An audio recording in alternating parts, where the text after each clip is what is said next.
What?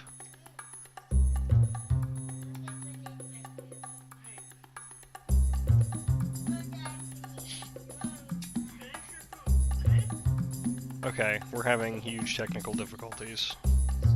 Uh-oh. What's the difficulty?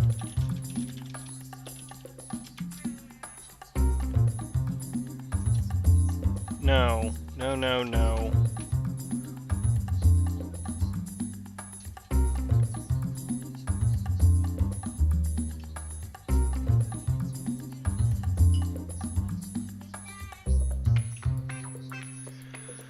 Okay, go live. And we're live. Thank you, YouTube. Out of the warm and sunny upper Midwest, welcome to Lorem Ipsum Live. We are Squidicide and Logus, and today is Tuesday, February 16th, 2021. Almost didn't make it there with YouTube's mechanical stuff not working the way I needed it to, but we got there. So anyway, welcome to the show. I guess it's been a minute. I was out last week, but let's start with your week. How'd your week go? It's been okay. We're still packing. I packed like 90% of all the books in the house that we had left to pack. Still doing the game books. Set aside some fun ones for when we get to North Dakota. 7th Sea to play. As well as I think we're thinking of bringing Changeling. But I'm also bringing a game called Morrow Project, because we had been talking about that. Yeah. Yeah. That's one of the more complex games I have. But anyway, so packed them all up, all that stuff. About 2 weeks ago, or 12 days ago, I'm working on stopping chewing my nails and taking better care of my skin on my hands. And this is maddening. I believe it. I quit nail biting for like a year and a half once, back when I converted to Buddhism, and that was all right. But then like one day, I just started chewing on one nail, and by the end of the day, I had no nails left, and that was the end of that. And I'm just hoping that doesn't happen again. So I've been carrying toothpicks to just poke at my hands every once in a while. I made it a habit of mine are downstairs of keeping nail clippers on my desk Mm-hmm. because then when I feel the need to chew on one, I just clip it instead. Well, the problem is, I when I chew them, I don't chew them to like where they should be. I chew them to where, like they're gone almost. It was pretty bad. I had lots of problems. So the trick is I'm not used to having any nails whatsoever. Actually, no. I did quit chewing my nails in the army for a while too, in basic training in AIT. Because we did a lot of gross stuff, and I definitely did not want that in my mouth. And there was not nearly enough time to wash my hands. No. Most of your hand washing comes with hand sanitizer, and that's not enough. So. Sorry, y'all. Somebody's calling me. Wait a minute.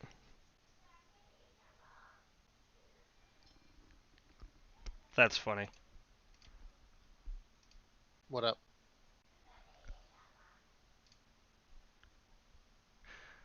Just keep talking about your week. Well, that's much it. There we go. I was using the wrong camera. Oh. I was wondering why I picked up my phone to answer to ignore it, and nothing changed on the screen. Ah. Yeah, I mean that's pretty much it. I packed a lot of books, 16 boxes that are 14 by 14 by 12 inches, so they weigh like 40 something pounds each. That's a lot of books. Yeah, I mean our bookshelves are 8.5 footers, and on this wall, and we've got 4 of them. It's a lot of books. I mean, yeah. I mean, we got rid of a third of our books twice. and I already packed up all the kids' books because we had a whole children's library put together. And that was like third as many books as I packed away this week. We got most of the kitchen library gone. This is just D&D 3.5 plus Warhammer 40k, the Player's Handbook for 5th edition, that Pathfinder 2nd edition book, some stuff by Guy Gax. And Worf. Yes, and my friend. Why has he been deframed? It's not actually a picture. It's a card, a postcard as part of a trading collection. Yeah, I thought he'd been in a frame, though. He was in a frame. We packed the frame. Couldn't pack Worf away. Yeah, no. Why would I? He was like the emperor of the. He was like in charge of the empire for like all of 4 seconds.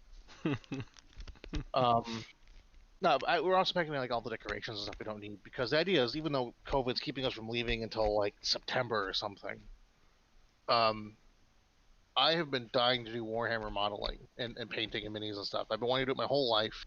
I finally have enough money to do it, at the time to do it, but we were, COVID-19 hit, and I couldn't go anywhere. So with our house being as full of stuff as it was, we're constantly in flux. So the idea is that as soon as I can get enough stuff into boxes and up against the wall, and we're done packing, I'll all the time in the universe to just sit around and paint minis and learn how to paint minis is what it comes down to. And then I can work on getting my stuff painted and get all the magnets installed that I want to install because I bought some armies, and I want to take them apart slightly to add magnets into the bigger stuff so I can swap out weapons and whatnots. Yeah. But yeah, so that's the big deal. You can't really see it, but up there is my stomper that I started building, and I really want to finish that. I'm not going to show it on screen because it's in its current state. You did 2 weeks ago. A little, but not much. Yeah, not in detail. Yeah, I mean the headlights up, which I felt pretty proud of. Nice. A lot of work. Hammer, anvil, coffee cans, cookie tins, screws, whatnots. I also have an original set of Battle Masters that I got to play once. It was a lot of fun. And I want to get that painted as well. Also, I also have a copy of Space Hulk that I need to paint. So I got a lot of painting to do, and I learned how to do it. Thankfully, I actually have enough models to play as is because I bought pre-painted armies from people who are no longer playing orcs. Yeah. So when we get to North Dakota, you and I can at least throw down a bit. And I can convince somebody in my house to do some stuff with. Yeah. But I also want to do a lot of terrain and whatnots. I gotta finish putting together an army for Imp Guard, and I have 2,500 points of chaos that need to be rebuilt, repaired, reorganized. And that'll be happening over the next couple of weeks, because my last 2 weeks has mostly been either sick, which is where I was last week, to those of you who are watching or who may watch in the future and wonder why I wasn't in the last episode, it was because I was dying. Not literally, but you can still, it's still in my head. I had a head cold bullshit going on. It was pretty gross. And then cleaning and organizing, getting the house ready, because y'all will be coming up in September, hopefully. Making sure that there's space for shit, and we know where all our shit that we need is, and getting rid of shit. And yeah, that's mostly been it. Found out my grandfather's pretty sick. Found out last week, and it turns out my mom didn't give us all the information. I can't hate her for it, but it turns out we weren't waiting for a phone call to find out whether or not my grandfather had cancer. We were waiting to see how long he had. And 23%, it's a year. 3%, 5 years. So I mean, he's 85 and he was a smoker, and he's got he's one kidney Oh, ever. That's how many he was born with. One big kidney. he made to 85 with one kidney. Uh-huh. Did he drink? No, not really. Okay. People are watching. I know people think, oh, drinking, liver, dramatic inflow of liquids into the kidney can be a problem. Mm. It's the way I understand it. He's got two, or a kidney that functions like two. Mm. Uh, if it dies, it dies, but it's as efficient as two. It's huge. um, Smoker, cardiac incidents. He's had one quadruple bypass surgery. He's 85 years old, and I'm not thinking that treatment's probably a great idea. This is a man that was raised being told that vomiting was unmanly. Mm. So he's not going to want chemo or radiation. And even if he did, he's immunocompromised, and why would you put him in a hospital where COVID's happening? Um, so yeah, I got to figure out how I'm going to visit people a lot soon. That's been my couple of weeks. I think I speak for everybody when I say that. Sorry that you're that this is happening. You got to kind of go through it, especially now when it's harder to find ways of dealing with it in a healthy fashion. Yeah. I mean, I'm feeling pretty okay about it because I know that my grandfather's going to be practical about it. He knows why this is happening to him. You know, he didn't quit smoking until I was 4 or 5, maybe 6. And he stopped cold turkey because he had his heart attack and his surgery. And, you know, that if you're going to get lung cancer from smoking, 30 years after you quit smoking is not the worst you could have done. Mm-hmm. He's got back problems and the one kidney and, you know, all that other stuff that's going on with him.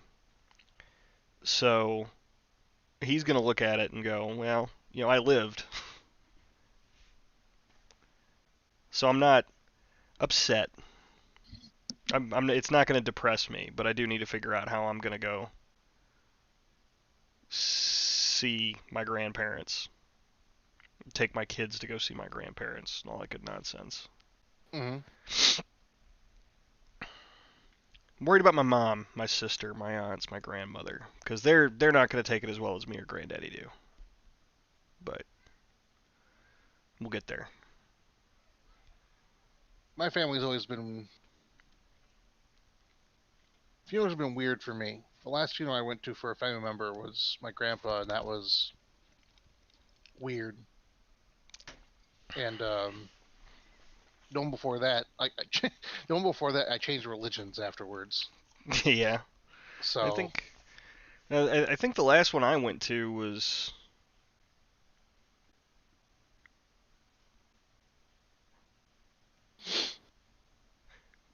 when granddaddy's mom died when I was 13, 12 or 13. She was 93 or 94 years old. She was born in 1909, and I think it's the last time we lost anybody in the family that was a big deal. Maybe my baby cousin Adam, but mm-hmm.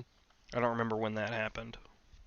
It's been a while since we lost anybody, and the whole family kind of went into this decade knowing that it was coming sooner or later. My stepfather's 70 years old and type 2 diabetic. My grandmother's 93 years old or something like that. And the women in our family live long as hell, but I mean, she didn't go gray until she was 85. Mm-hmm. They just don't age. And then all of a sudden, their bodies stop working. And sometime in the next 5 years or so, grandmother's not going to be with us anymore. Granddaddy's not going to be with us anymore. And Yeah. I know that. The rest of the family knows it. And I think the difference is that I like this life. Yeah. Uh, Importantly, between my grandfather and I, on that side of the family, there are no veterans. My grandfather was in the Air Force shortly before or during Korea. I was in the Marines. Between us, nobody. Hmm. And I don't want to get into the whole big spiel about how going to war makes you think about death a little bit differently, but I think I might be better prepared to deal with it than the rest of my family. Yeah. Um, Being Buddhist, for like 20 years helped me out a lot. You look at things a little differently. Although you still like to know when people die. My dad didn't. My dad's family all lives in Mexico still, except for a couple people up here. And like he's like just one day he's like, oh yeah, no, your great grandma's dead now. What? Why didn't anyone mention this? Oh, it happened like last year, like 15 months ago. Jesus. She's the one that was old to the point where when I went down to visit her before my deployment in 2008, she wanted me to wish her brother well because he was also fighting against the federal government. Um, Excuse me. which those of you who are familiar with the with Mexican history know the last time that was really a problem was the resulting after conflicts from the Mexican Revolution of 1910. Uh, so yeah, she was a bit out of it, A little bit. but yeah. Anywho, Anywho, now that we've done that very cheery topic, and burned almost 20 minutes on. Yeah, I mean, we're not behind. If we were doing news stories and then going on to an organized topic, we'd be all right. But yeah, I mean the only real news stories uh, that we want to talk about are all going to be part of what we're talking about already, yeah, which more or is less. how the Republican Party is exploding and imploding simultaneously. Right? Hi, Music Maker 69. I don't know if it's a horseshoe kidney. It's a kidney. Sorry. Happened to look at chat. Um, Yeah, the but GOP is falling to fucking pieces. yeah, so I kind of wanted to. I was really curious because you've been a little bit busier than I have been. But I kind of pointed out that the only saving grace of a Trump presidency would be that if he gets elected, the only saving grace would be that his personality type is likely to tear apart the whole party and sink them and show everybody how ridiculous things have gotten. Uh, and unfortunately, the price to pay for being right was that we had to have the whole presidency. Uh, Yeah. but I'm glad that at least we get the other side of that, which is that seems to be what's happening. Is there any particular stories that you've been following or particular parts of that have been really interesting to you? I mean, I've been having trouble following much of anything recently between being sick and cleaning in my house. I haven't been paying attention to shit. I saw that there were supposedly 100 prominent Republicans that met to discuss leaving the GOP and forming their own party that they were going to dub the Center Right Party. In the article Yeah, I was reading about this very astutely pointed out that the Democrats are already the Center Right Party. yeah. Uh, That was I came up with a way of trying to explain to somebody how the Overton window works right now, and it worked because they were a gun guy. Essentially, for those of you who don't know, gun sights have to be zeroed so they're on target. And when you get your sights, there's a thing called windage, left and right. I remember when I was in basic training, we had a guy who was shooting, but he was using the protector on the front sight post instead of the actual front sight post. So there's like this. You have a front sight post, and then these two little wings that pop up on the sides that protect your front sight post from damage. He was using the wing rather than the front sight post to aim because he wasn't terribly bright. So when he was cranking on his windage, he was all the way over on one side, and the drill sergeant saw him with this the peep sight on the back. You could see where it largely is from the top, no problem, just by walking by. He saw this guy's peep sight was all the way slammed up against the metal. He's like, "What is wrong with your rifle, Private?" And he goes, "That's the only way I can hit, drill sergeant.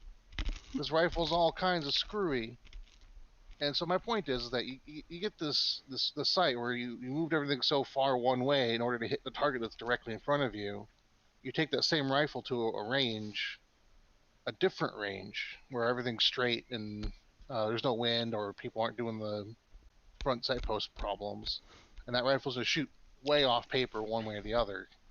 And that's kind of how we're doing in America right now. That we've been trying to move forward, but we're doing it with so much crosswind coming from the right hand side that if we would just take that same exact shot we lined up and take it to any other country on the planet basically and do the same thing, we'd end up just shooting into the next country off paper on the right hand side of things. We kind of just need to get everything back, back into the center more, because it's the Democrats are right wing.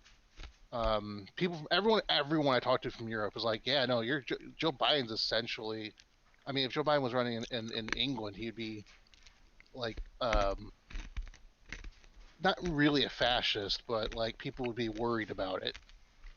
Yeah, because he's so far to the right, and even Bernie Sanders is considered right wing in Europe and in Asia and in North Africa. which that one even seems fucking weird to me.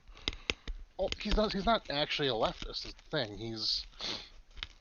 He does want people to have all the basic stuff, but he's not for like completely changing the government to a completely different system. And he only wants more very, very moderate levels of socialized stuff that was very common. And even he wants to make he likes to make America equal to the most right-wing governments in Europe, like Norway or England. Beardimus says he's a 90s Republican. In a lot of ways, yeah, minus the racism and homophobia and transphobia. Yeah. Yeah, That's a pretty accurate statement. America being a rifle that's just grouping to the right. yeah, we're so. We went shooting in North Dakota. That crosswind across that firing range. You're like, oh, it's 6 things to the mills to the right. I'm like, what? 10 minutes. 10 minutes of angle. So much wind. I'm not used to that. Well, to be fair, it was a 10 MOA wind drift at 1,000 yards. At 500, it's not. But yeah, that's. oh, Biden is. He says Biden's a 90s Republican. Oh yeah. Oh, I mean, yes. He's straight up and yeah, he's a great at working bipartisan because at the time both parties were Republican. Yeah. At least his part of the Democrats were. No, I think the center right party is a good idea. Okay. What? Are we talking about a party that's center right in American politics, or are we talking about them forming a new party that's center right global politics? I'm talking about the Republican Party splitting off into 2 different parties. Okay. Why is this like? I haven't made any prejudgments. Why is it a good idea? Well, first off, the 2-party system is a bad idea. Yes. It's not as bad as a 1-party system, but I mean, not only is it only 1 party more, so like numerically, it's just not as bad. But like, you get that Gingrich style competition going down where it becomes this culture war, left versus right.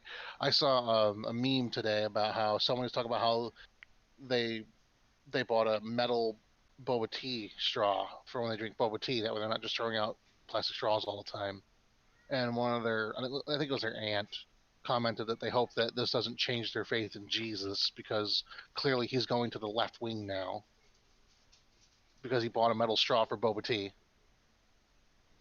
Um, which that's exactly the kind of thing I see happen all the time. Um, I had a cousin. Well, I still have a cousin, but I don't want to talk to him anymore.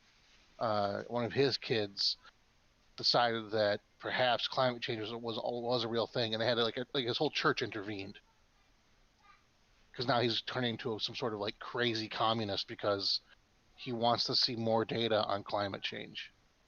Nothing else changed about this kid. He still lives in a male-dominant evangelical Protestant family church. They do church stuff and only church stuff. They don't go to gas stations to sell pornography. They don't really use the internet for anything other than like selling their stuff from their store. Some Facebook, a little bit of Facebook, and that's like it's Parlor.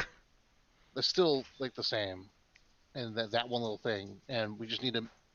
I think we need to have more parties as a starting point to getting other places. I think if we get more parties, we can then convince people to actually go for ranked choice voting.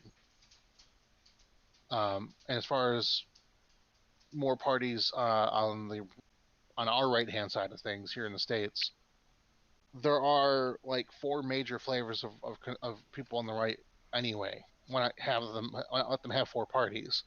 Then we can allow them progressives to stop hanging out with the fucking Cro-Magnon Democrats. That's true. We can have like an actual like progressive party again. Or two. Or three. Yeah, you could have you could have a Democratic Party, a Liberal Party, which like like I said, Liberal Party, Democratic Party, Progressive Party, and like leftist, like straight up Socialist Party. Socialist Party, yeah. I think that'd be good. I think 8 parties would be probably the way to go. To be honest, 6 or 8 parties I think would be ideal. And then switch over to ranked choice voting, get rid of electoral college, get rid of states' lines for districting. And I think that would save democracy in this country if anything else is going to. And I think that getting one more party that's viable onto the ticket is going to be the start of that. I think you're right. We can write off the Green Party because they're loonies. Yeah. The Libertarian Party is also loonies. But different kind. Libertarian Party doesn't tend to pick loonies; they tend to pick crazies. Progressive Party 3 is where it's at. 2 is full of scrubs. God damn it, Beardimus. Yeah, so I think it's a good idea. I think they should do it. I think because that actually kind of brings up the thing I wanted to talk to you a little bit about, which was today I had the realization of why I don't like saying Trump party or Trump style, whatever, Trumpism, because I don't like talking about Trumpism or Trumpists because it's, first off, I don't want to give him another thing with his fucking name on it. There's already too much of that shit around. But also because it's not really him that the people like. He's the guy who is willing to put his name on the brand. It's really just white nationalism that has also decided that it's going to accept, Cubans and misguided other people as well. I am singling out Cubans because Cubans have statistically shown that they are most likely to just be okay with killing poor people out of all of the not white populations. Which seems like an odd thing for a population of people either directly from or descended from people who fled, a dictatorial regime. Most Cubans don't descend from people who fled the regime from the below. They fled the regime from the top. They were the people who fled because they had all the money. Oh. Yeah, like Rubio and fucking Cruz, their family didn't flee for freedom. They fled for economic freedom. Oh. Yeah, they weren't poor. They're the capitalist elites that found first sanctuary in Canada and then the United States. the Cuban population in general is the wealthiest Latino population because they come from wealthier upbringing. Cuba was a massive investment opportunity for American investors long ago. That's actually why it became such a hellhole that the communists had to try to take over, because it was like late stage capitalism forever ago for a long period of time, like that Banana Republic type stuff, gunboat diplomacy stuff, like tons of it. And Cubans today, even they have this they like most Americans, they misassociate the idea of what communism or socialism is with what was happening in Cuba. And most Cubans today don't know fucking anything about Cuba. Most Cubans today in the United States don't remember and never been. They just got stories from their dad, and their dad's like, "Oh, those Cubans are evil. They shot people and stuff." Yeah. Well, yeah, but that's not because they were socialists. It's because they're fucking tyrants. They're they're fucking totalitarians. It's a fucking death cult. Like, it's not socialism. I mean, the whole Caribbean was pretty shitty back in the day. My grandfather tells stories about him and his dad getting shot at in Puerto Rico. And it's That's the whole very similar. Puerto Rico is Cuba that didn't get itself free from American bullshit. That's the big difference. They were run basically exactly the same. Big corporations running the whole fucking island, allowing organized crime to do whatever it wants.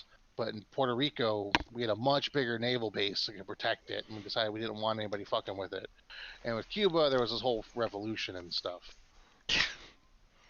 I hear those are important. Yeah. So anyway, the party splitting itself. What the fuck is going on in the GOP? This is the topic of conversation for the evening. Yeah.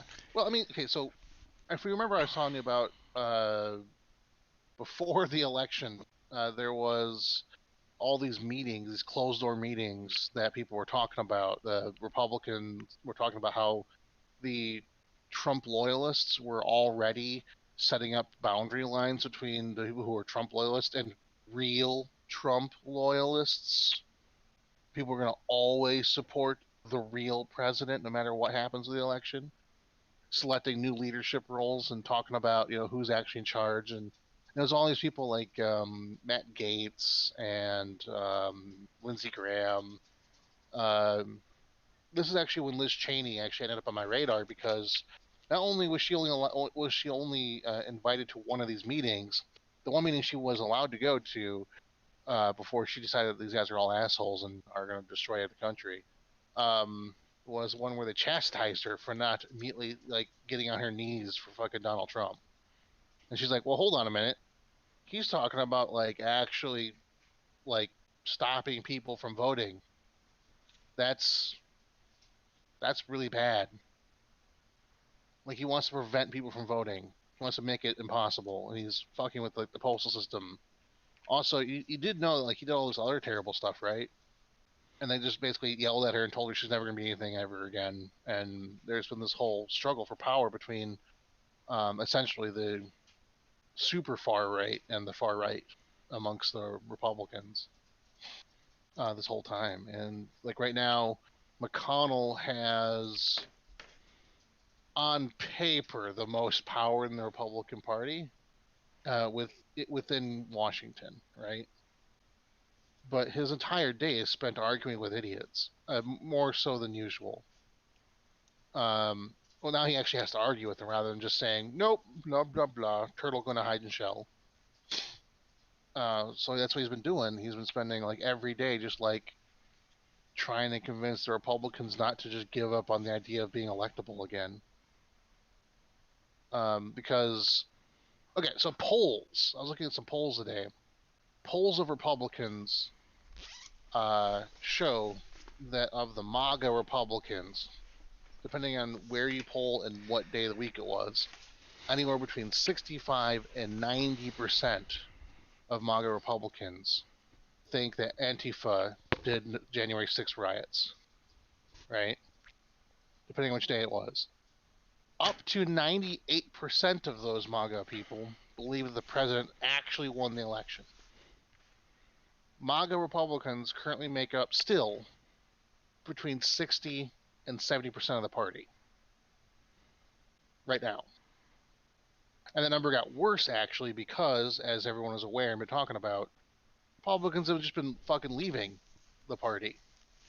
So it's technically artificial, the number we're seeing now, how it looks like the MAGA people actually kind of went up. Because what's happening is you're also seeing MAGA flight, where there's all these stories you're hearing of people that, after the January 6th and seeing everything that had happened, the president completely throwing his own people under the bus when faced with consequences, not pardoning them, nothing. And so a lot of people have been coming out of this daze, right? Not knowing how to handle what's going on, and basically just being deprogrammed from the QAnon Trump stuff. And there's just, thousands of these stories. But at the same time, thousands of not Trump Republicans just left the party, like in the same week. So yeah, this weird kind of snake-like movement of the party numbers in the polling of MAGA versus not MAGA, and how much of the MAGA people are like all the way over to the deep end. Like right now, QAnon, which was about to actually flatline in a lot of ways within the Trump side of stuff, the MAGA people.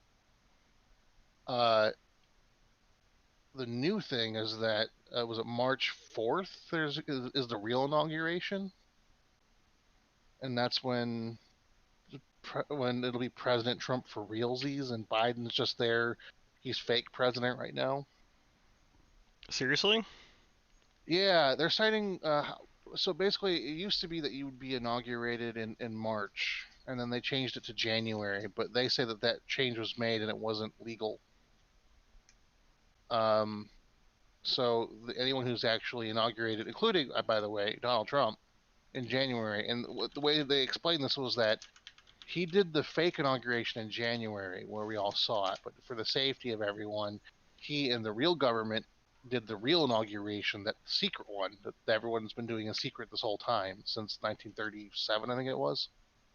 The real inauguration is in March, and that one they don't televise or anything, just because that's not. They want the sheeple to know about the fake one.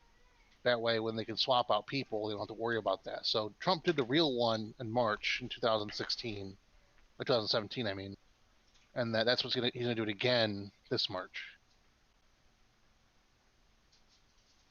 But keep in mind, these are also the same people that believe that like your country, the United States, is still privately owned by like Queen Elizabeth. Like these are the same. There's a huge overlap in this Venn diagram of people, right? Yeah. So I wouldn't put too much stock into their. I mean, there's a lot of sovereign citizen overlap, so they're obviously their understanding of law is tenuous at best. You're right. Sorry, catching up with Beardamus. He says if they form the center-right party, it'll be hilarious to watch the Republicans lose all of their corporate sponsors. That's already happening. This is classic cult thinking, and that they'll keep pushing the date back until the next election. Oh yeah, no, that's yeah. I mean, that's kind of what they were trying to do with the Tea Party. The Tea Party was making very similar arguments. They're making these Harvard Center arguments back when President Obama was elected. Yeah, I don't think they've realized that the reason it used to be March 4th because that was the date like the federal government started operating. It was March 4th after the revolution. And then they didn't inaugurate George Washington until April. Mm-hmm. But then there came a point in 1933 where why the fuck are we still doing this in March? Like, yeah. Elections are in November. Why the fuck are we doing this in January? Do it. Well, realistically, we don't even need to wait till January anymore. We could do them in December, like December 1st. Not a problem. There's some other shit that happened. Like, we could accelerate the timeline. If we got rid of the Electoral College, it wouldn't be a problem. If we don't get rid of the Electoral College, you still need time to certify all the state votes, and then cast electoral votes, and then certify the electoral vote, and all of that nonsense. That's a very busy day. It's a very busy day in the 21st century if all of this was done electronically. I mean, I'm pretty sure I have a calendar on here somewhere. Dude, what I'm saying is that you're not wrong. We could probably get this shit done in December. But honestly, doing it earlier in January is probably not the worst answer because it brings in a new year with a new president. If you want to do it before Christmas, after Christmas, I don't give a shit. How about for Christmas? I mean, that really depends on who you're electing, doesn't it? Because it doesn't matter who you elect, somebody somewhere is going to be upset about it, and that's going to ruin their fucking week. See, I had the idea because corporations have already said they're not going to allow us to make voting a holiday, right? So fuck it, just move voting to Thanksgiving and move inauguration to either New Year's Eve or Christmas. Fuck it, Boxing Day even. I don't give a shit. And then that way people have the day off. Beardimus says, why not just become president on the 1st of January? That's not a bad idea. It's not. I like that idea. And since people have, as long as you have the day off, that's fine too. I think with climate change, this can become a problem. See, in the Midwest, where we are, where it's sunny and warm all the time, our coldest part of the year tends to come after January, like 15th. But on the East Coast, they tend to have their coldest part of the winter right there, like the middle of December to like the middle of January. It's what's becoming with climate change. It is what it's getting earlier on the East Coast. Yeah, so it's getting rough, and I mean, we already have all these people wearing coats, so why not let them just, Anyway, that's one thing. January 20th versus January 1st. There's no real difference. I acknowledge that fact. I think January 1st would be cooler because it makes sense. Because like, New Year. Like, start the inauguration ceremony with the end of the ball drop. There you go. Have in the middle. They swear in the middle of the day. And then like the ball drop when the ball hit, boom, finalized. It's like a big rubber stamp. Bop. Then you can have the Chief Justice of the Supreme Court do the ball drop. I don't know. Really appeal to people like me, I guess. People who are like poli-sci nerds. Maybe. I'm sensing a problem with tying the new year to the changeover in government power and all of that nonsense as a propaganda, and the next time the Republicans are in power after we make those changes, it becomes a huge generator for nationalism. I don't associate New Year's with nationalism. You don't right now, but if we're swearing in presidents and shit on New Year's, all of a sudden it becomes an opportunity for that. It would be like the first time the GOP got in power, it'd be nothing but flags and America bullshit. It'd be like swearing in a president on 4th of July. Okay. I made a presumption. Plus everyone's drunk. I made a presumption. We talked about this earlier when we were talking about the national anthem. My goal would be to also stop with the nationalism in general. I mean, mine too, but I'm saying you run that risk if you tie holidays to nationalism, because the next time Republicans are in power, and everywhere Republicans are in power, that's going to be the line. American flags and fucking sweet tea and apple pie and fuck our enemies and salute the vets. Sweet tea is American? Literally everybody that lives south of the Mason-Dixon line. I've taken it as a rule of thought to, like, Music Maker, I think, who I hope is still watching the stream, it would be the only person from south of the Mason-Dixon line whose opinion I give a shit about. You're not there. I'm not there right now. Doesn't mean that's not where I'm from. That means you learned and you moved up here. No, I moved up here because this is where my wife is from. I don't like it here. I like it better than I think I would like the South right now. But that doesn't mean sweet tea isn't a thing. I'm not saying it isn't a thing. I'm saying it's not really an American thing. Where else on the planet is iced sweet tea a thing? Iced sweet tea. That's the difference. Yes, sweet iced tea is what we're talking about here. Okay. Well, smart ass. Sweet tea is also super common in South Africa and in India for exactly the same reason. Indians. What? Just Indians are the reason for sweet tea. Yeah, I mean tea's from them, and they like it very sweet. And then when the English do what the English do, and they moved a bunch of sepoys over to South Africa to fight lions and tigers. Well, lions, not tigers. Fight tigers and locals. The Indian population in India is, I mean, gigantic. Yeah, I would imagine so. Music Maker 69 says sweet tea is life. Yes, thank you. I live in a place where you can't get it unless you make it yourself. They sell it in stores. They do. It's in I'm big gonna jugs. I'm gonna ignore that entire piece of blasphemy. Is this like the whole like instant grits are also like the devil? Grits aren't food. Music Okay, Maker so might disagree with me, but and I'm my opinion is not popular in the South. Grits are not food. They should not be consumed by humans. it's just corn. Yeah, there are way better ways to eat corn. There are better ways of eating corn than grits. I would say I there's also way worse ways of eating corn than grits. I mean, I can imagine worse ways of eating corn than grits, but I can't imagine worse ways that people volunteer for en masse. I would posit that grits are the Joe Biden of corn. I would posit the grits are the Donald Trump of corn.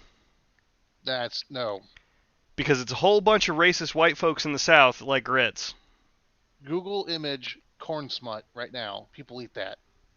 That's the Donald Trump of fucking corn. It's some Nahuatl word I can't remember the order of the letters for. It's like Huichol or something. Corn smut is a disease. Yes, it's also food in places. My ancestors needed to eat, so they ate that. And everything else that lived. Teosinte,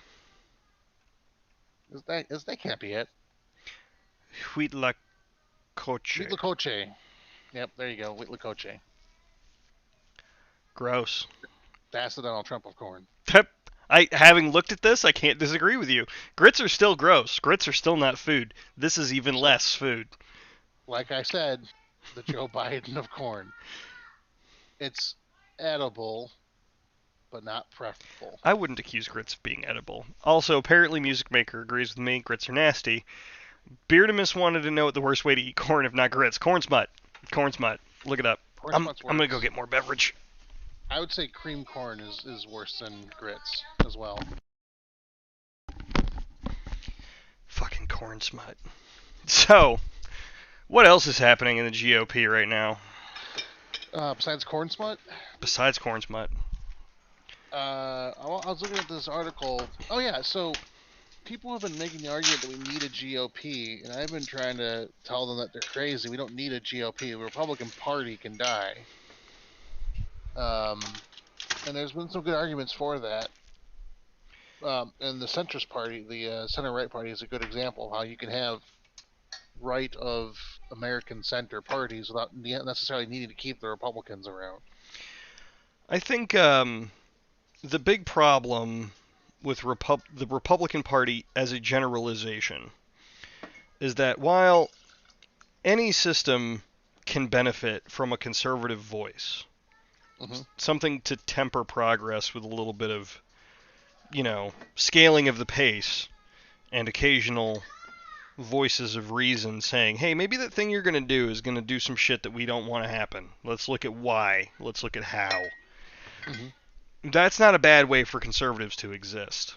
The problem we're having is that the Republican Party, by and large, is being informed by corporate donors, big money, and a lot of it is coming from evangelical churches.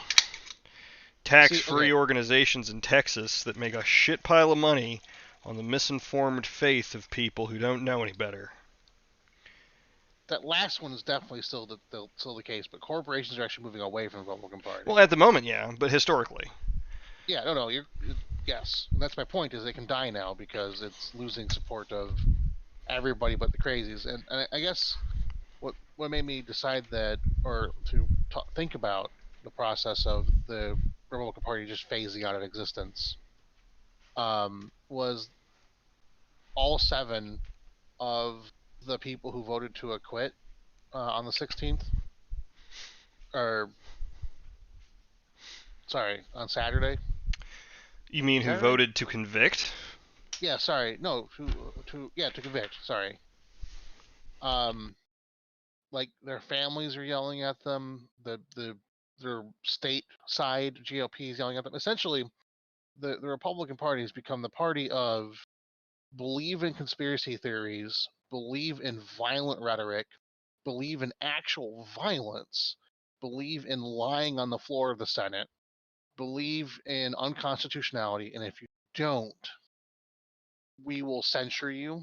We will um, convince people that's a good idea to hang outside of your home with weapons in front of your family. We will put out your hidden work address on the web on the internet so that people can go find you and hurt you. Like it's the party of like actual fascism now.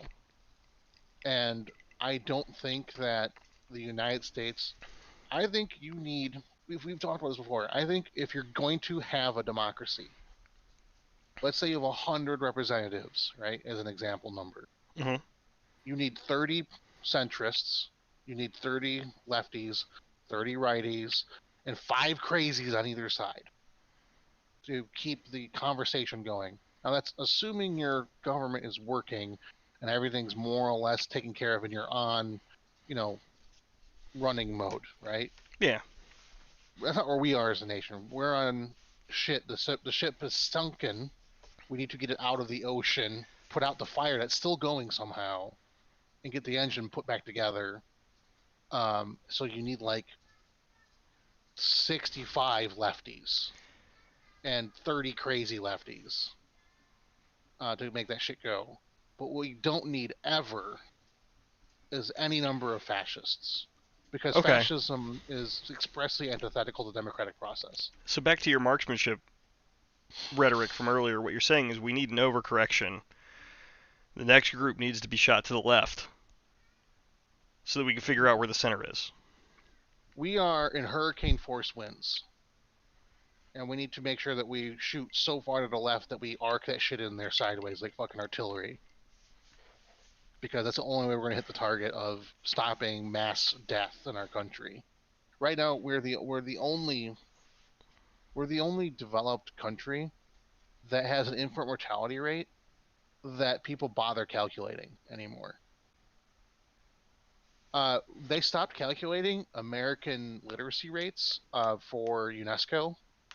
Like 30 something years ago. Um, they're going to start looking at recalculating them again, or at least regionalizing the UNESCO leadership ratings, because parts of states have greater than double digit illiteracy. Huh. Yeah. We are reverting from a developed country to a oligarchical, like actually a lot like Russia, where like Moscow is awesome. There's fucking hot water everywhere, electricity everywhere. You got the metro, you got the fucking rail cars, you got buses, you got great public transport, and there's cheap housing and good food and entertainment like crazy. You got the theaters and the blah blah blah, and a direct line right to St. Petersburg for all your really cool other shit. Like Moscow's amazing. The rest of Russia's awful, absolutely shit. 80% of all money in Russia is spent in Moscow. And that's kind of what the United States is turning into, where we're just dividing out our country amongst uh, the haves and having to give to the haves. It's not even have and haves nots anymore. It's ridiculous how far our wealth disparity has gotten out of control. Yeah. Speaking of wealth disparity, Beardamus asks, what's the Bernie Sanders of corn?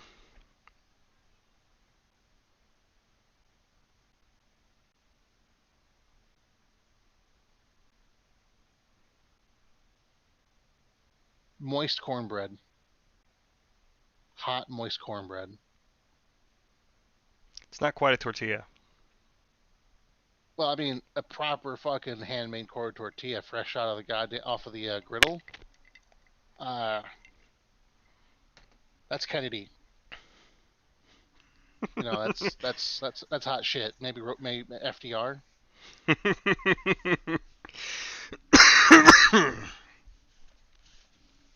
The kind of people we don't have in American politics right now. We do, but they're like, well, I mean, you get people like Feingold who just gets lied about until he's no longer in office. I don't know who this is. Russ Feingold, he was actually kind of a big deal. He was like an honest to gosh, like, let's actually not have a swamp. Let's do the right thing for the people. Compromise sometimes, but rather not. Put together anti-corruption bills, voter suppression bills, things like this. And then because he wasn't ridiculously pro corporate, Ron Johnson was propped up by the Koch brothers to oust him, and he succeeded by completely lying about everything that happened in Feingold's record and lying about his record, claiming to be independently successful, which was not the case. He was very much propped up by a lot of other influences and investors. Hmm. For that, there was Herb Kohl, who was kind of like your old school Republican. Yeah, Bob Dole. He's Bob Dole, essentially. But anywho, yeah, you don't hear about them anymore. Like even like on the left, quote unquote, you have people like President Obama, who, you know, better than a lot of other people, but still a war criminal, still pro corporate, still over compromising. I would make the argument that it's difficult to become president of the United States without corporate interests. And that's not a defense of corporate interests. We need to get that shit the fuck out of American politics. But recently it's been nigh impossible without corporate interests to get on the ballot, let alone win an election.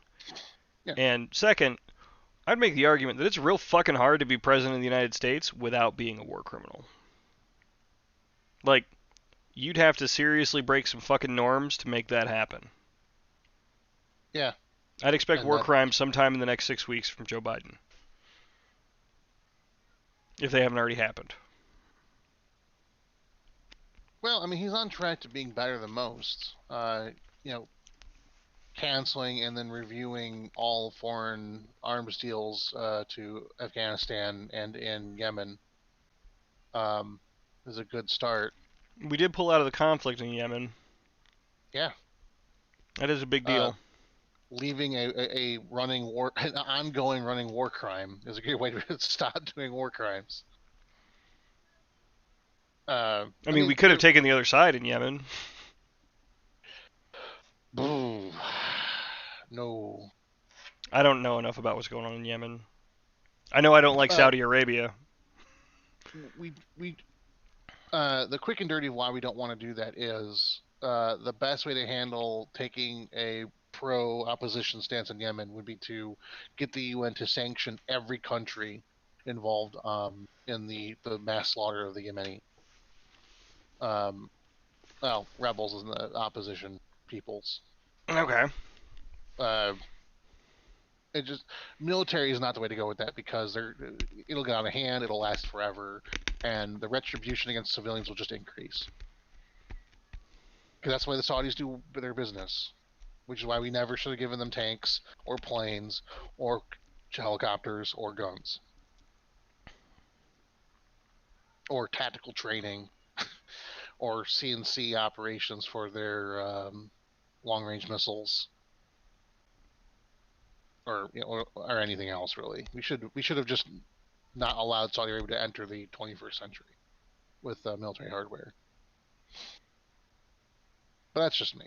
I'm picky. I mean, that's a weird. We could do a whole episode about the weird geopolitical balance the United States is trying to strike in the Middle East. Because if we'd never let Saudi Arabia enter the 21st century, Israel would be a much bigger problem than it is. No, militarily speaking, I'm not talking about letting it. Militarily speaking is what I mean.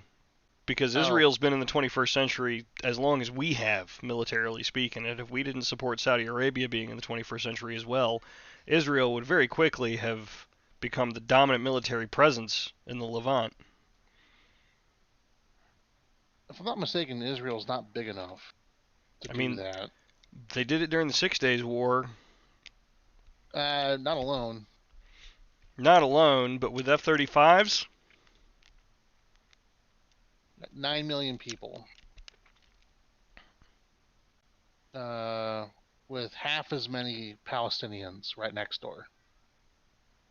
Yeah, I wouldn't worry about Israelis becoming the dominant goon without United States help. I mean, yeah, but Which I'm is, not talking about without United States help. I'm talking about if Saudi didn't have United States help. If you take help away from both of them, that's a different matter. that's okay. Yeah, that's what I'm saying. We would take help away from both That would be all right. because there's no reason to take away military aid to Saudi Arabia if we're not going to do it to Israel. They both do exactly the same shit. That's fair. But, except the Saudis don't tend to lie about it nearly as much. Neither of these things has anything to do with what's going on in the GOP. More than you'd think, but yeah, I can see your point. I mean, we are an hour into the show. Yeah, I mean, it's about time for us to lose the plot, huh? Yeah, give or take. It's about where it happens. Yeah. No, anyways, yeah, so, like, even fucking Mitt Romney is being attacked by the Utah GOP. The executive branch of Utah in particular. Really? Yeah. That, Kaznicki or whatever his name is, his family is sending him hate mail. So I think, yeah, I think the Republican Party, this will keep happening. And as the now exponentially growing list of actual, like, legal problems for the NAACP is suing former President Trump and Rudy Giuliani for violations of the Ku Klux Klan Act.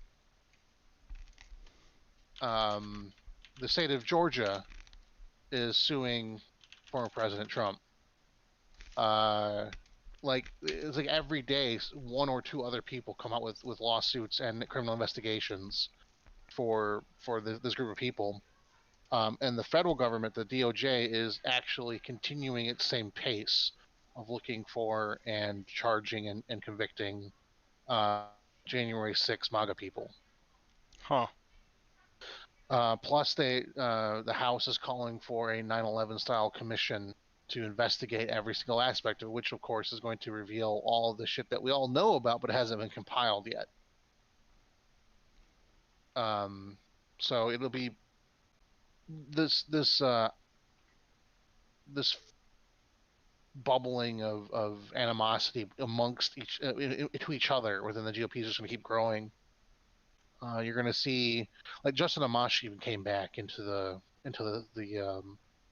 stage briefly to comment on stuff. He was the guy that during the last impeachment decided to side with the Democrats because he looked at the facts and the facts were really clear.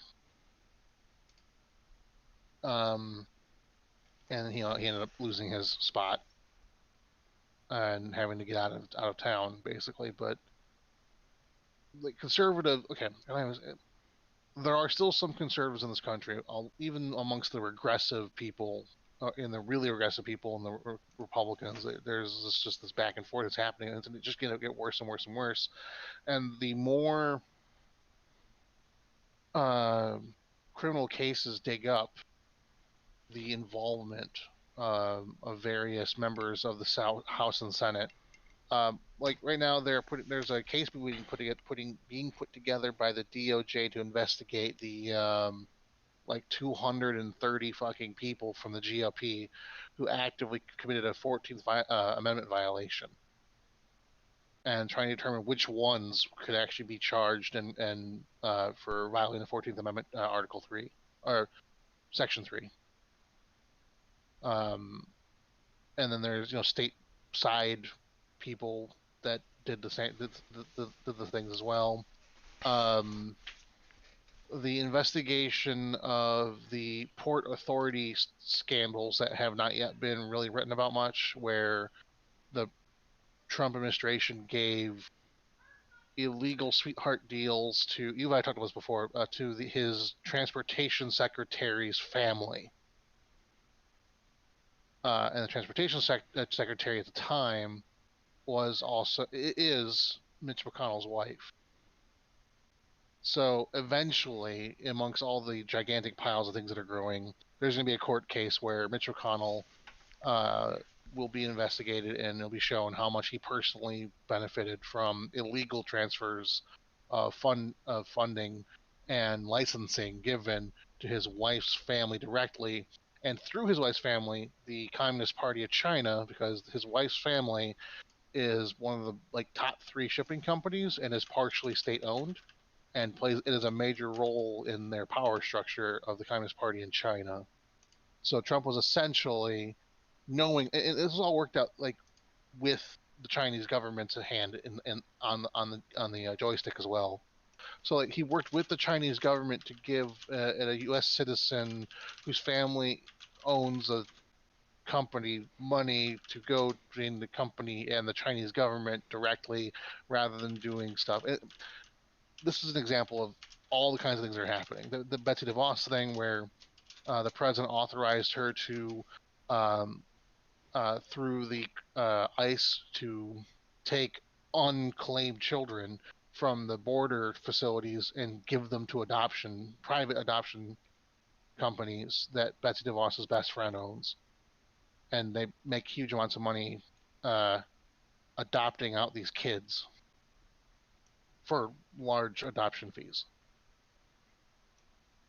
And it just these things are going to keep coming out, and more and more people are going to be implicated, and it's going to keep pulling at them. And there are some Democrats that are caught in this as well. There are going to be a lot of change up, I feel, in the next 10 years. You're going to see. Sorry, there's a thing I need to fix. No, you're fine. In the next 10 years, we're going to see 5 in particular, but the next 10 years, we're going to see a lot of change up. One big thing that the Republicans had going for it, the Democrats did not, is that the Republican Party is much younger than the Democratic Party. And the first, not boomers that got in with any new ideas, the squad, were immediately attacked by the old folks for it not being, Republicans, essentially. So this change-up's going to be really, really good, because it's going to allow the Democratic Party to get rid of a lot of these older folks that are holding on to this 1990s sensibility that is no longer viable. Watch The Fresh Prince of Bel-Air. Watch it. That's what you need to watch. You watch Fresh Prince of Bel-Air. That was considered progressive liberal back in the day. You can't show this shit on TV no more. It's ridiculous. It is no long. It did not age well. Not just I like the music and the cuts that they're wearing, but the language, the social interactions, that's no good. And that's a perfect example of why we don't need those kind of Democrats around anymore. They're outdated, and they don't do the job anymore. So the switch up would be really good for us as a country, I feel. Yeah. And the Republicans are going to have a major switch up if the criminal prosecutors keep doing their job. It's going to be a major wipeout of elected officials. And for the first time in my lifetime, we're actually seeing some of that happening. And it's starting small and working its way up. I'm staying very cautiously optimistic about how that's all going, based on the cases I've seen that they've announced that they're actually going to start investigating. All right. So we have some interactions happening here in the background, right? Mm-hmm. Sneaky Fish on the Discord. Uh-oh. In reference, I think, because this has been a minute, I was not paying attention to this side of the interaction. In reference to Thanksgiving being election day. Mm-hmm. What about traveling? Thanksgiving is what, the most traveled day in the year? Hard to also vote while packing kids up to see Grandma in Arizona when you live in Maine. That's a good point. That is a good point. I didn't figure there was a lot to say about that, but it's a good point. I mean, other than I think we shouldn't do that. What, travel to see people in Arizona when you live in Maine? Yeah, I think holiday travel is a bad idea. It's killing the planet. like a lot more than like meat using a plastic straw does. There are But I'm not gonna. ways to do it without killing the planet. There are, but we're not doing them. We're not. We should. But I don't think the travel itself is the problem. In any Yeah, case. I'm not planning on winning that particular argument any fucking day soon. So we can. Yeah. I'll take the loss for now. It's not a loss. No, it's a loss. I'll take it. It's not a loss. Um, I'd like Sneaky Fish to weigh in, and there's a comment at 6:44 p.m. It just says the South, and I don't know what the fuck they were talking about. This is in response to since when did sweet tea become patriotic? The South. Yeah. Yeah.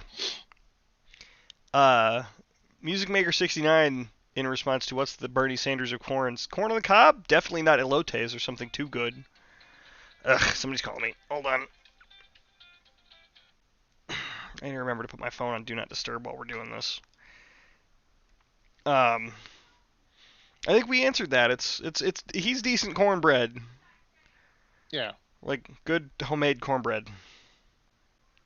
Not the best thing you can make out of corn, but you're never gonna put that away. It's good. Yeah.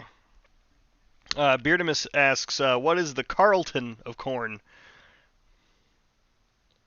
I'm assuming he's making a reference to cousin Carlton from Fresh Prince of Bel-Air. I would assume so, yes.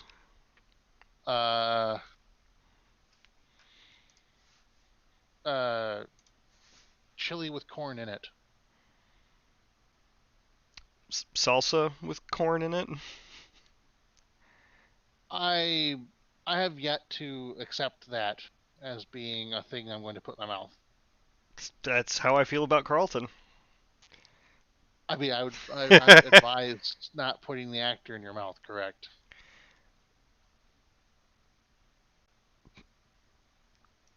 Beardamus has some messages that are coming up as retracted. I want to know what he said.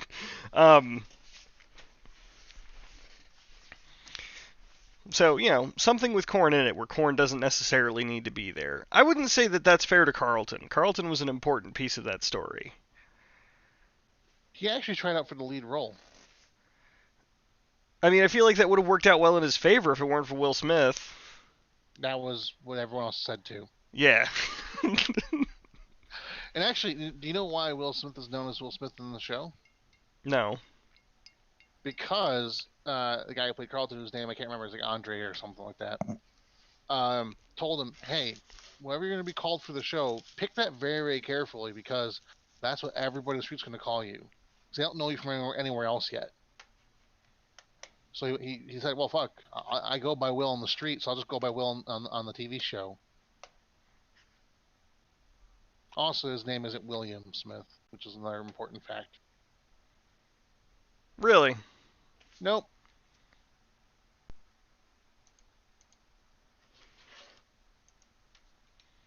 You didn't know that? No, I didn't know that. Ah. Willard. Huh. Yep.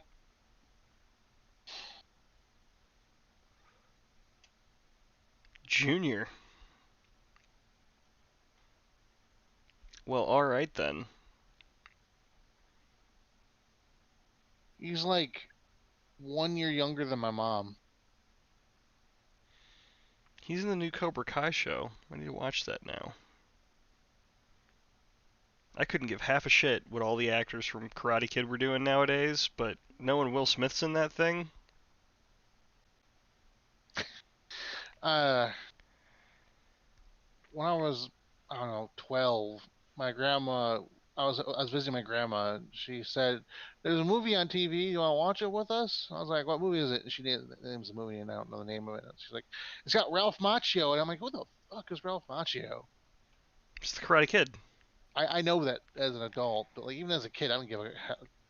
I like the Karate Kid. That's a fine movie, but I didn't like the Karate Kid because I was really enamored with Ralph Macchio's acting ability. Yeah, it's not great. But I mean, if somebody had said, it's got Pat Morita, you'd watch it in a fucking heartbeat, right? Yeah. Yeah. I like the fact Ralph, that he didn't speak Japanese. Ralph Macchio was not the man that made that movie. No. The guy who made the movie was a Japanese guy who didn't really speak Japanese and didn't know any karate. Pat Morita? Yeah. Yeah. Um, it was good stuff. Anyways, GOP. That's something I think. GOP. That's another thing I think is going to probably start to transition soon. I know we're a bit more transition proof these days, given how technology works and how people are able to very solidly brand themselves. But I think the grand old party or the big tent party is going to have to kind of change its monikers and nicknames because it's no longer going to be applicable to take those nicknames anymore. I think if the GOP has anything going for it at the time, right now, in terms of keeping GOP as its little tagline, it's that GOP is easy to fucking say compared to the Republican Party. Yeah. GQP? Beardamus says it's the GQP now. There's a solid argument for that. There is. Took me a second, but yeah. What is that? But it's petroleum jelly with mentholated. It's Vicks? No, it's not Vicks because generic is just as good as not. It's Vicks. I'm gonna presume this is equate. Alright. I use this for most things that ail me. Like some sort of fucking like 1950s Mexican witch doctor. Like a Greek man with Windex? Kinda. Um, this isn't the subject of the talk today. It's not, But but I mean, we're 10 minutes from going into Q&A time. Off-air Q&A time. I'm just saying, this stuff's magical. All This and right. aloe vera. That's all I'm gonna say. I'll leave the rest of it for later. All right. So what do we expect out of the GOP in the coming months? What I expect is McConnell is going to be working directly with whatever side of Lindsey Graham's head he has to work um, with trying to get Lindsey Graham to shut the fuck up long enough for them to stitch back some sort of Frankenstein's monster of the Republican Party to hold on to its own membership for as long as possible, with the idea of waiting out until the midterms, hoping that a strong midterm result will bring everything back together. That's what I bet they're going to try to do. They're going to try to make this thing stick together for 2 years. Yeah. I don't think it's going to happen. I'm not. I'm optimistic that it won't happen. I think the gun control push coming from the White House right now is going to split the party.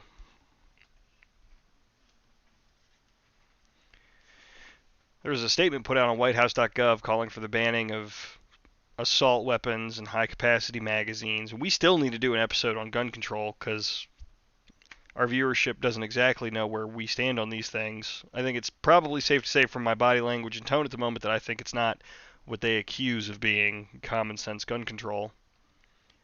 But I think that's going to split the party because I think politically savvy Republicans from places that'll tolerate it will go along with it.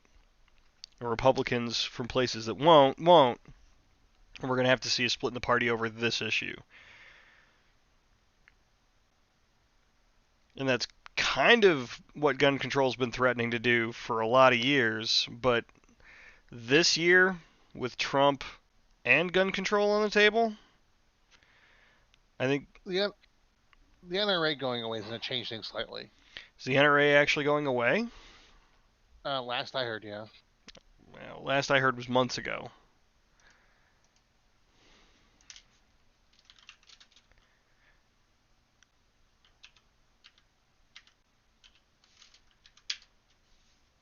That being said, I saw an ad for the NRA like 2 months ago, which okay.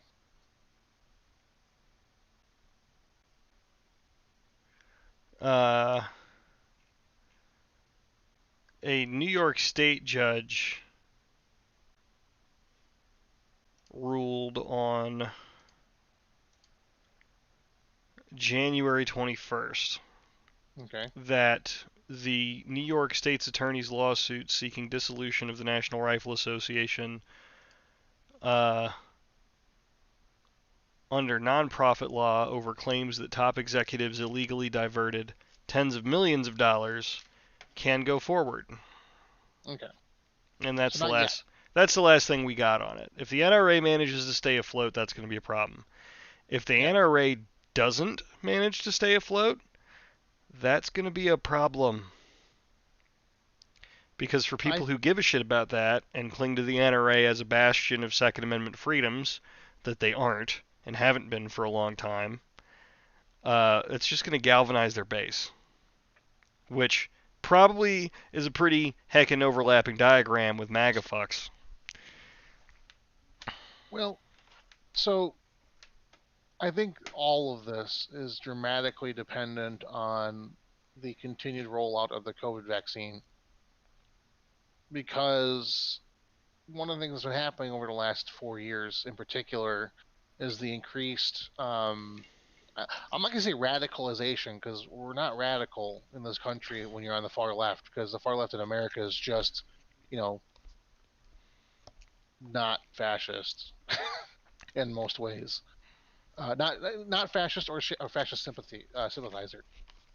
So like I'm gonna simplify and say the country's been radicalizing on the left with a lot of people that I'm familiar with, a lot of people I know, and it's becoming more popular to accept more progressive ideas, right? And the pandemic really pushed that even further, showing that when they say essential workers, they mean essential for the stock market and nothing else. Um, and when it comes to the value of a human life, that value is entirely tied to how much money that they are currently holding at that time. And that was extraordinarily visible to not just people on the left, but also people on the right. The response on the right has been to go harder into Trump land and deny the existence of the blah blah blah, refuse to do masks and all that stuff, and deny the legitimacy of the government. Period. On the left, it's been to continue down the path of accepting more and more progressive ideas and looking into and becoming more politically knowledgeable. Been this almost going to the left people who are starting to really slide that way. But the problem is that if they don't get to the point where there's significant relief for their growing economic hardship, they're going to also kind of abandon that whole side of the spectrum and follow the new thing, which is now the Republicans are actually pushing um, that the Democrats want to keep you locked up in your house to control you in a totalitarian push for power, and that they said 2000, they didn't actually give 2000. Ergo, you need to support Republican candidates who want to open the country back up and allow you to make the money you need to survive. And this is starting to become a very appealing idea for a lot of people who would be otherwise going more and more left. And this is all going to be tied to whether or not we can get the vaccine rollout fast enough to push the economy back into a rolling position. I think. I mean, maybe. We've just had a setback on that too with this winter storm. I don't know if Yeah. it's affecting you guys out in where you're at. Yeah. After Yeah. after some of the issues, I'm not even sure if I'm allowed to say the state. Eh, Like, is that general enough? I don't know. I don't We'll know work it either. out. We'll work it out. But where I'm at, it hasn't been a problem. Where my grandparents are at, it's a problem. Texas is a problem, and that's making it a problem for us because we generate a fuck ton of power. We've had rolling brownouts today, just so we can feed Texas more energy to heat their people who are down in the 30s. Yeah. Meanwhile, it's 10 degrees below zero, and I have to have kerosene heaters running in case the furnace dies because the power went out. Like,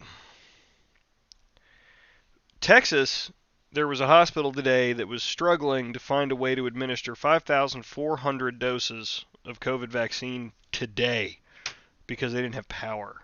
and the generators were going to run out of fuel. Mm-hmm. This, forgive me if I'm not confident. In terms of the rollout of the vaccine further. Yeah. Well, I mean, the Biden administration's been significantly more. Actually, just talking about this with my spouse.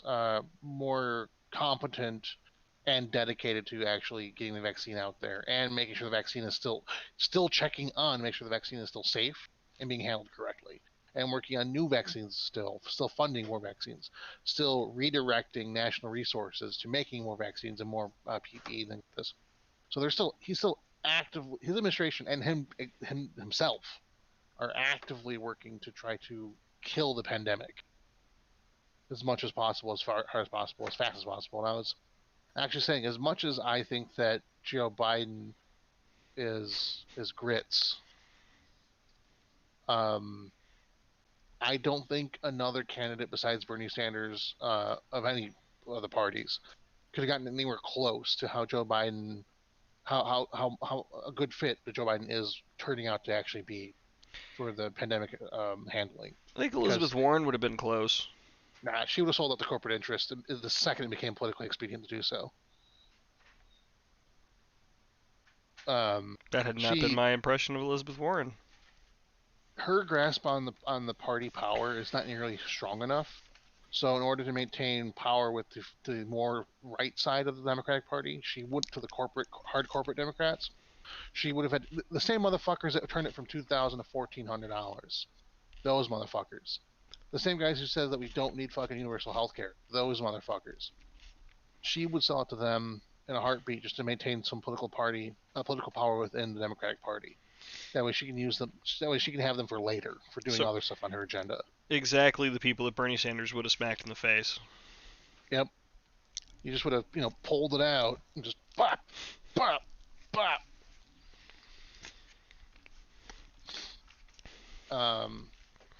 Because that's the big difference. Bernie Sanders is like, oh, that's a cute government you have there. It comes with this rule book so I can do this. So that's what we're going to do. We're going to do all these things. But that's not, I don't care. You can complain. I'm old. I've heard all the complaints you can imagine. And Joe Biden, I think, his experience with, he led the pandemic task force before, right? Like he was the chair of it and also the organizer of it, and he has experience and connections with experts in pandemic management. And he's able to balance right now what is necessary, which is he actually is balancing corporate interest with public interest in a way that I feel is completely acceptable for how the world is working right now. It's not how I would do things. I'd be fucking doing fiat. I'd be fucking nationalizing every fucking thing. I would be going hardcore balls to the wall, like straight up dictator, put me in prison in a year. I don't give a fuck. It's not the pandemic. But since he doesn't want to do that, I understand why he's made some concessions that he's made in terms of who gets to distribute, for instance.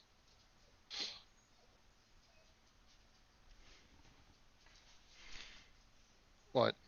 My dog's making noises. Ah. But yeah. Yeah, I think that depending on what happens with the vaccine, we're going to see either a slight drift to the right amongst the not right, or the falling apart of the Frankenstein monster. I think the second one's more likely. I think we're going to see the Republican Party falling apart because there's a difference between conservative and regressive. And there are very few regressives. Very few conservatives and Republicans. Very few. And those that exist, and those who, among the regressives, didn't realize what was happening and aspire to be conservatives instead. I think we're going to see that split. I think we're going to see themselves calling themselves the center-right party, as nonsensical as that is. Side note on that, I think I'm really excited for the idea of that party because it also will pull off a bunch of the stupid fucking Democrats that keep ruining shit. All right. What? I don't know enough about what's going on in the Democrats to make that call. Oh, yeah. There's a couple Democrats who have been basically just have always been. They're called Blue Dogs. They're basically always vote Republican no matter what. Almost no matter what. Yeah. Not a single Democrat broke ranks in convicting Trump. Even though one threatened to do so. Yeah. So yeah, quick conclusions and then on to off-air Q&A time. Or we handled Uh, that already. I think we just handled that. Do we want to reiterate it for posterity? The GOP is eating itself because regressivism and fascism. Yeah. Uh, and I think the pandemic will be the deciding factor of if it dies and when. Yeah. Come back next week. See you 6 p.m. Tuesday. Hopefully, nothing stupid will happen in current events and we'll be able to do something on the line of what's happening in the Democrat Party right now or something. We And, don't have any more questions. yeah, I don't know if anybody has any more questions. It is time for off-air Q&A, though. Okay. So on that note, thanks y'all for coming and watching. We'll see you in the Discord for however long people want to hang out for off the air, chill and ask questions and talk and bullshit. And we'll see you next week. Same time, same place. Have a good one. However long it takes to end the damn stream. Yep.